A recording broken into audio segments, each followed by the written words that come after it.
Il-jum li fih ġiet iċċelebrata għall-ewwel darba twelet ix-xemx kien fil-25 ta' Diċembru tal-kalendarju Ruman fis-sena 274 qabel Kristu.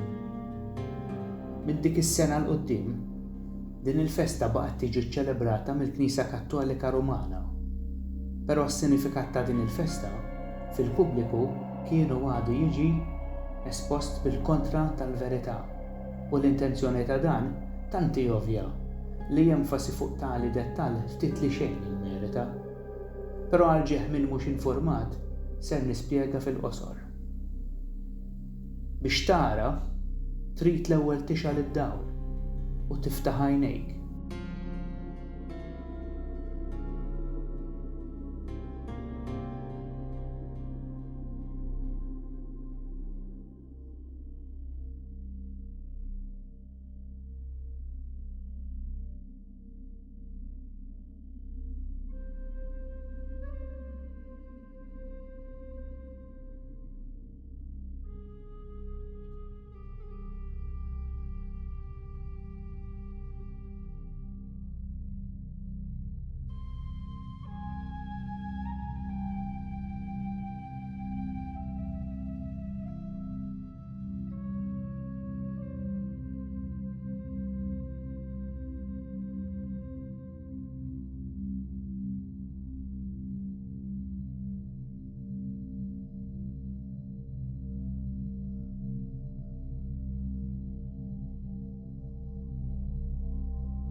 Fl-istejjer epiċi u mitoloġiċi pagani, ġeneralment ix-xemx jinsibuha marbuta ma' xi entità divina bħal Ra, Apollo, Xammax, eċċetera, li kollha jirrappreżentaw l-istess singolarità u l-istess entità, id-dawl.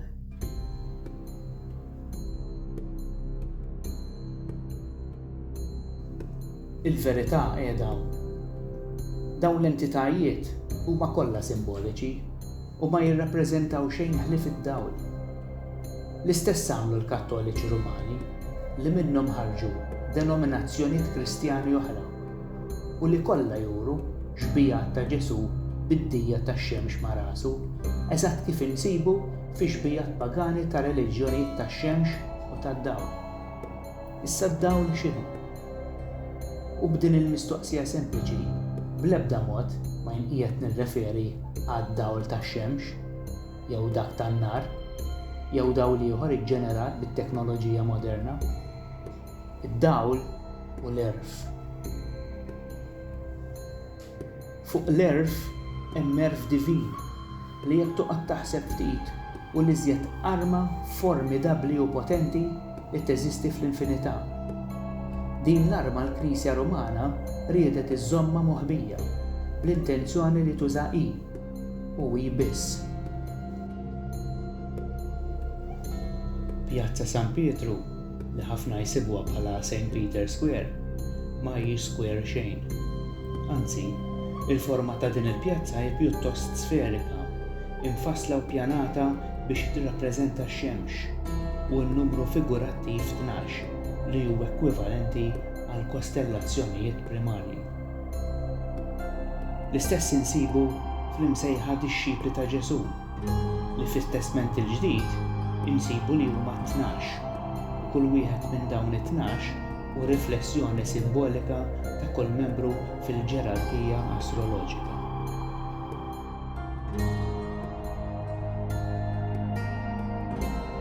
Din il-pjazza tirrappreżenta smewwiet u l-obelisk Eġizzjan bħala l-vjaġġatur li bid-dawl tax-xemx jidħol minn dar astroloġika għal oħra. Il-Vatikan x'messaġġ irid jgħaddi b'dan il-ħabib u simboliżmu kollu li sa ftit ta' snin ilu l-individwi li jafu bih kont għoddhom fuq subgħik. Fil-verità, il-Vatikan ma jaħbi xejn. Kollox eżebit f'wiċċek, imma la int kont misruq mid-dawl ma tindunax għax ġabu kami mill-verità. L-aqwa li trott is-salib, tibla l-ostja, mislimma moħħok fi semi Trinità u tibla dak kollu li jitfawlek għal wiċċek. bla ma tistaqsi x'simboli qiegħed tagħmel fuq ġismek.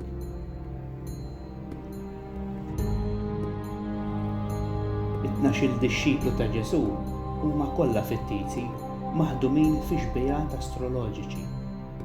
Oħra, dik il-mara li l-Knisja kasbret u infamat kemm felħet, dik il-mara identifikata bħala l-Madalena, dik kienet dixxiplu wkoll.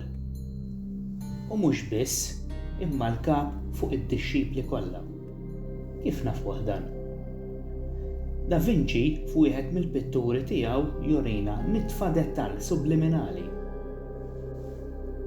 Qiegħed tarah d-dixxiplu bidu lejn dan id-dixxiplu ieħor li s-sembjanzi tiegħu jixbħu ħafna lil dawk ta' mara. L-ippuntar lejn bidu qiegħed jgħidilna li l-Adam Zeppel f'onq dan ma teżistix. U allura li dan l-individwu u mara. Id-dixxipli kienu 12, 11 minnhom maskili u waħda femminili. L-istess insibu fl-aspett astroloġiku. 11 maskili u waħda femminili. Virgo.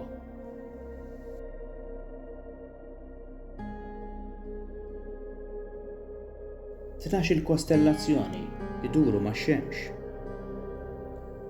Jew inkella 12 dixxiplu iduru ma' Kristu. Ix-Xemx il-Knisja bidlet jelek fi Kristu. Però dwar Kristu fil-verità il-Knisja ma għalmitek assolutament xejn. Tfietlek id-dawl u tifatek fid-dlam, kuntent bid-dottrina li bija serqitlek ħajtek. Id-dawl u l-iżjed element importanti fil-ħajja, kif diġà spjegajt, arma li bija l-Knisja ħakmet il-globu minn wara l-kwinti.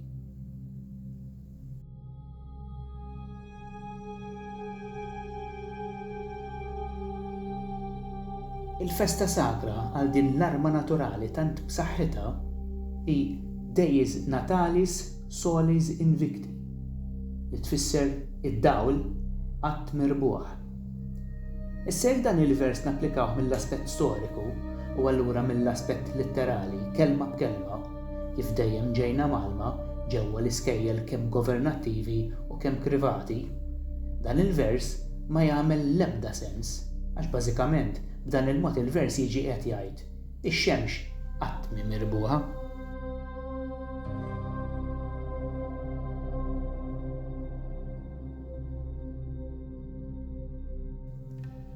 Ix-xemx intużat mill-Knisja Kattolika bħala simbolu ewlieni biex fih taħbit tifsira potenti tad-dawl u tal-erf. Wara l-mewt ta' Kristu li mhu mewt xejn imma ċiklu komplut, l-apostli jassumu l-erf divin bil-fjamma tad-dawl titti fuq moħħhom.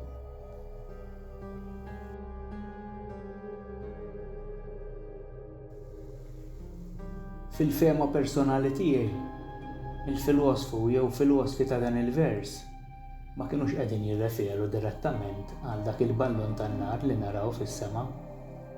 Dawn ma kinux ċwieċ min jemmen li Ġesu Kristu verament u storikament wieled fil-25 ta' Diċembru. Min verament irid jitgħallem jibqa' hemm u jisma' l-verità li minn dejjem riedu jaħbulek.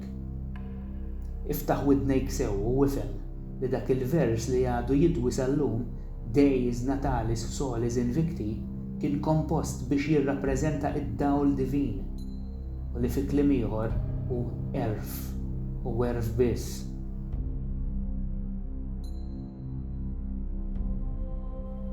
L-erf bħall-imħabba biex jiġi parti minnek ma tixtrihx bil-flus, ma titgħallmux l-iskola u ma tieħdu mill-ebda ktieb.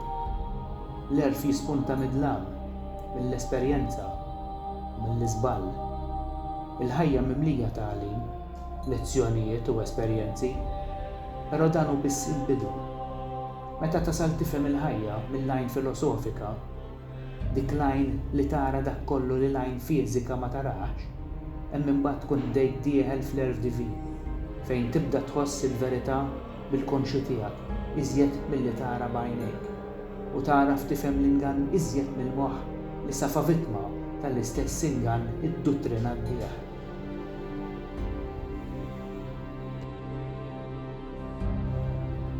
It-tagħlim kollu li tgħallimna mill-bidunet li bih bnejna ħajjitna madwaru ħloqna l-familji tagħna u fuq fassalna l-futur tagħna u dak ta' wliedna kollu minsuġ minn erq u gideb.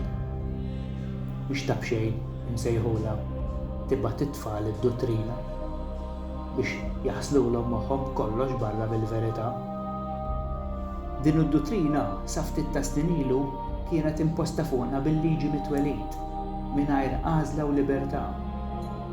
Dan il-ħasil tal-moħħ gradwalment eret il-libertà tar-rieda u sakemm il-persuna minn adolexxenti żviluppat f'adult jew adulta minn moħħ ħafna individwi l-erf li nitwildu bih qiegħed fix-xejn.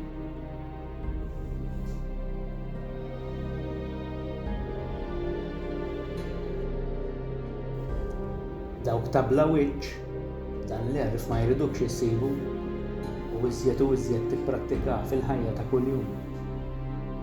Illum meta serqulna l-erf divin, aħna ġejna skjavi tas-soċjetà, konxji ta' dan u ferħanin fl-istess ħin. Dawk ta' bla wiċċ min-naħa l-oħra jiddominaw fuq il-globu bl-erf u din il-ħakma fuqna jiċċelebrawha kull sena fil-25 ta' Diċembru. Waqt li lilna bellawilna li dan hu l-jum li fih twieled Ġesu Kristu. Il-25 ta' Diċembru hi l-ġurnata tad-dawl u tal-erf divin li rnexxielhom jisirqulna. F'Diċembru iseħħ is-solistizzju bejn il-21 u 22 waqt li fil-25 iċ-ċriki Rumani okkulti kienu jiċċelebraw il-qawmien, it-twelid jew ir-ritorn mill-ġdid tad-dawl li jfisser erf jew trionf fuq l-injoranza u fuq id-dlam.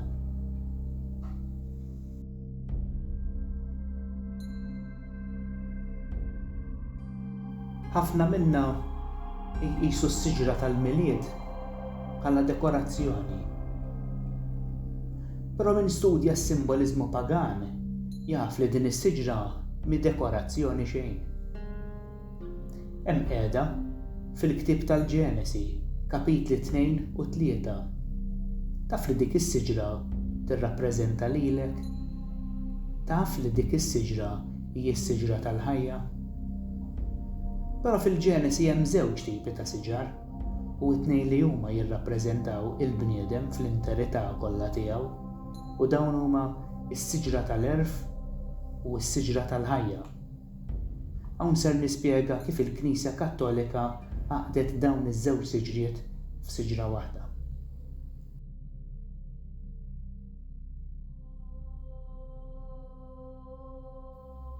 Is-siġra attwali dik li darrewna noħorġu fil-milied biex inżejnu id-dar f'dan iż-żmien ta' ngann u daħk fil-wiċċ tirrappreżenta l-ħajja li fi kliem ieħor tfisser evoluzzjoni eterna. U l-istilla dik li npoġġu fil-quċċata biex inżejnu s-siġra tirrappreżenta l-erf, id-dawl li jilluminak fl-evoluzzjoni tiegħek. Mhux ta' bxejn il-kewba u allura d-dawl assoċjati ma' Kristu mitwelid. U dan sempliċiment għax il-kelma Kristu tfisser konxju u l-konxju huwa d-dawl tal-ħajja. X'jiġri meta persuna tmut? Titlef il-konoxxenza.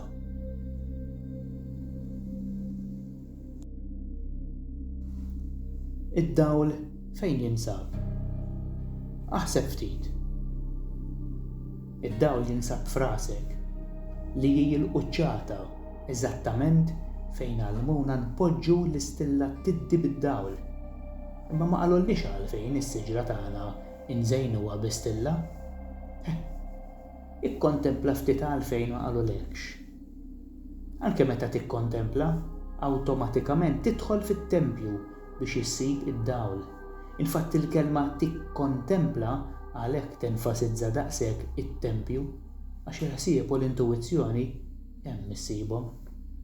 Aħseb ftit għalfejn għalmuk tagħmel is-sinjal tas-salib fuq moħħok bl-ilma mbierek meta tidħol ġo knisja. Issa ħseb ftit ukoll għaliex dwar dan għalmuk ħafna hocus pocus barra l-verità. Jekk xi ħadd xi darba jistaqsini xi jfisser għalija l-milied, jien nirrispondi hekk.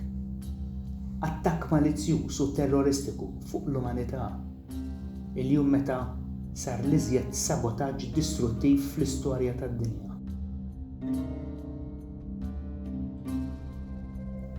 Meta fl-aħħar tal-miliet inneħħu l-istilla mill-quċċata tas-siġra, nkunu qegħdin nirreċtaw eżatt dak li ġie magħmul lilna.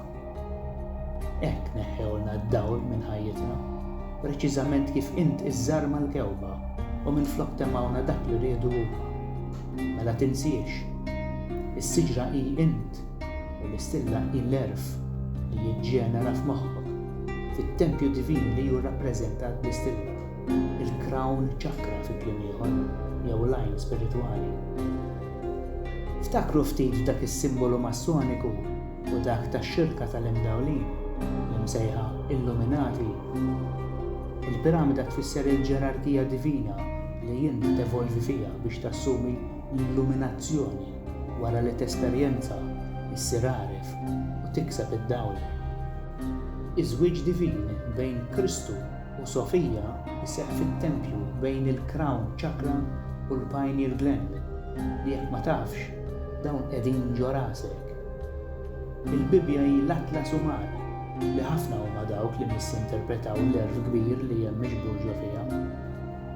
Biex inkompli nżid iżjed eżempji se nidħol ftit fil-ġrajja fejn insibu t-tliet sakemm maġi u r-rigali tagħhom lil Kristu xi jfissru.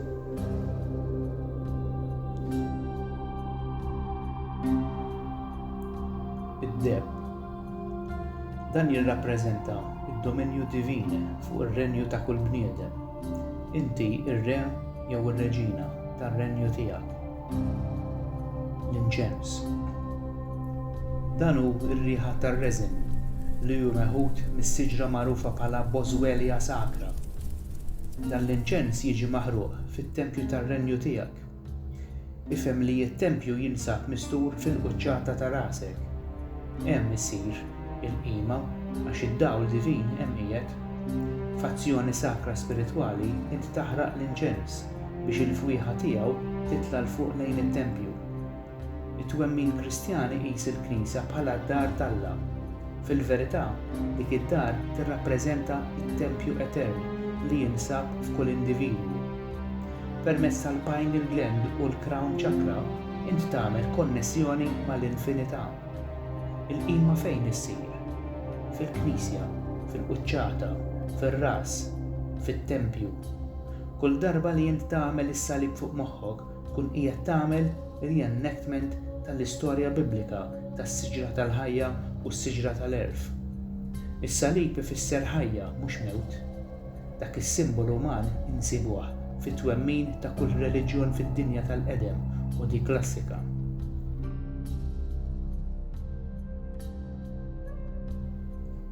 Mosè kien ordna lill-Iżraeliti biex jaħdmu salib b'serb fuqu, simbolu uman ieħor bl-istess tifsira ta' dawl u ħajja eterna.